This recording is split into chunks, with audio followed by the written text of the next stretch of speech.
Hello বন্ধুরা, তোমরা সব কেমন আছো? দেখো, আজ নতুন দিনে নতুন একটি ভিডিও নিয়ে চলে আসলাম। আজ সেরকম কাজ তোমাদের কিছুই দেখাবো না বন্ধুরা।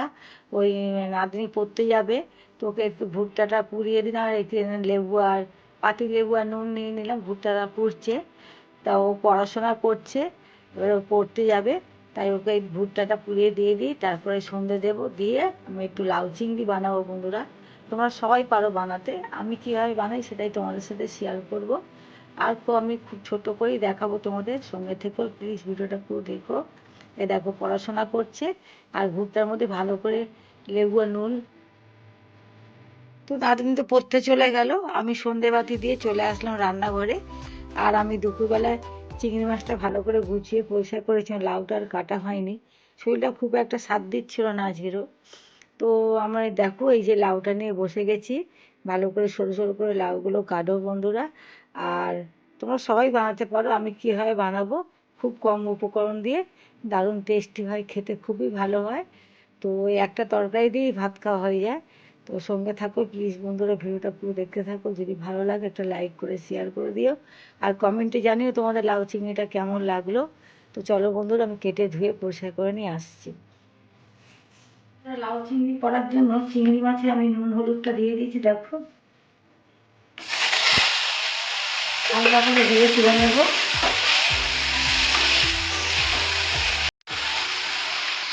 বন্ধুরা, চিংড়ি মাছটা আমার ভাজা হয়ে গেছে, চিংড়ি মাছটা তুলে নেব।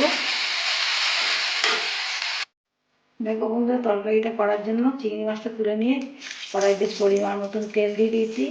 আর ফোড়নে আমি দেবো সাদা জিরে, তেজপাতা। সাদা জিরে দিয়ে দিলাম, তেজপাতা তেজপাতা আর একটা শুকনো লঙ্কা।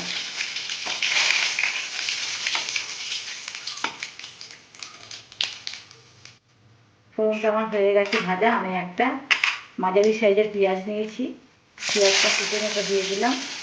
তো বন্ধুরা, আর লাউ চিংড়িতে আমি আলু দিই না, কিন্তু আমার আলু ছাড়া চলে না গো বন্ধুরা। আলু আমার একটু দিতেই লাগবে তরকারিতে, নাহলে আমার ভালো লাগে না আলু।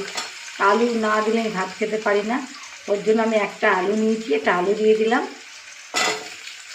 কেন আমি একটাই তরকারি করছি, যদি অন্য কোনো তরকারি থাকতো আমি তাহলে আলুটা দিতাম না। তো একটাই তরকারির জন্য আমি আলু না খেলে আমার পোষায় না খাচ্ছে, তো একটা আলু দিয়ে দিলাম। আলু আর পেঁয়াজটাকে ভালো করে ভেজে নেব। বন্ধুরা দেখো, আমি একটা টমেটোর মধ্যে আধখানা টমেটো আমি দানাগুলো ফেলে দিয়েছি, টমেটোটা দিয়ে দিলাম, দিয়ে একটু নাড়াচাড়া করে নেব।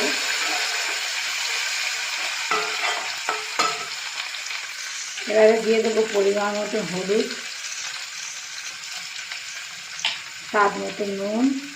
খানিকটা নুন দিয়েছিলাম যখন আলুটা ভাজছিলাম, তখন একটু নুন দিয়ে দিলাম। আর মশলার মধ্যে সাদা জিরে, শুকনো লঙ্কা আর আদা পরিমাণ মতন দিয়ে দিচ্ছি। দিয়ে ভালো করে বন্ধুরা এটা কষে নেব। বন্ধুরা দেখো, মশলাটা ভালো করে ভাজা হয়ে গেছে। এবার আমি লাউগুলো দিয়ে দেবো। কেন আমি মশলাটা কষে নিয়ে লাউটা দিলাম কেন বন্ধুরা, লাউটা না দেওয়ার সঙ্গে সঙ্গে জল ওঠে লাউটা দিয়ে।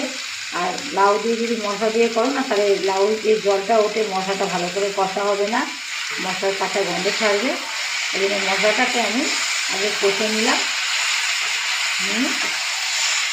এই অল্প অল্প করে নাড়াচাড়া করবো, লাউটা দেবো। আর লাউ আমি যদি একটু অন্য কোনো সবজি হয় আলু দিয়ে, তাহলে আমি লাউ চিংড়ি করলে লাউটা আলু দিই না। কাজে যেহেতু একটাই সবজি হচ্ছে রান্না, এই জন্য আমি একটু আলু দিচ্ছি। রাতে বলো কত রকমের রান্না করবো, দুপুরের শরীরটা খারাপ ছিল বলে রান্না করতে পারিনি।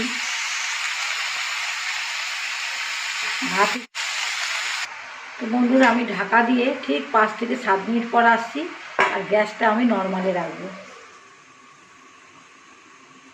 তো বন্ধুরা, আমি 7 থেকে 8 মিনিট পর আসলাম।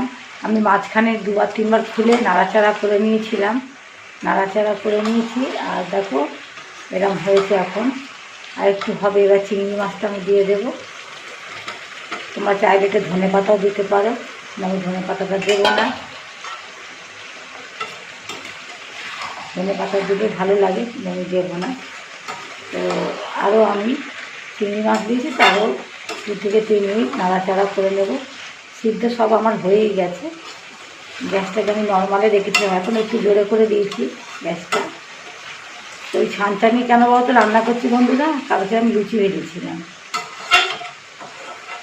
কালকে আমি লুচি করেছিলাম, ওই কড়াটাতেই তরকারিটা করে নিচ্ছি। আমি ঢেকে দেবো, 2 থেকে 3 মিনিট পর আসছি।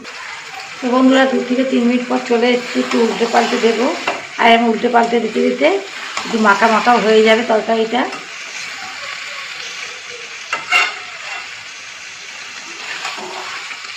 আর মধ্যে আলুটা যে দিয়েছি, আলুটাও একটু ভেঙে দেবো 2-1টা, তাহলে কী হয় বন্ধুরা বলো তো, মাখা মাখা হবে তরকারিটা, দেখতেও ভালো লাগবে, খেতেও ভালো লাগবে।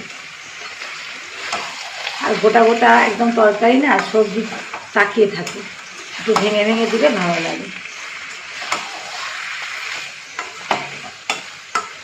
দেখো কত সুন্দর হয়েছে। তোমরা চাইলে মিষ্টি দিতে পারো বন্ধুরা, একটু মিষ্টি দিলাম না। আর এই লাউটা একটু মিষ্টি আছে, দেখেছিলাম নুনটা হয়েছে কিনা, দেখি লাউটা মিষ্টি, তরকারিটা মিষ্টি মিষ্টি হয়েছে। বন্ধুরা আমার লাউ চিংড়ি কতটা লোভনীয় হয়েছে, এবার আমি নামিয়ে নিয়ে দেখাচ্ছি।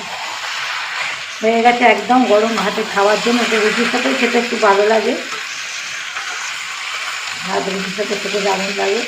বন্ধুরা আমি গ্যাসটা অফ করে দিলাম, এবার নামিয়ে নিচ্ছি।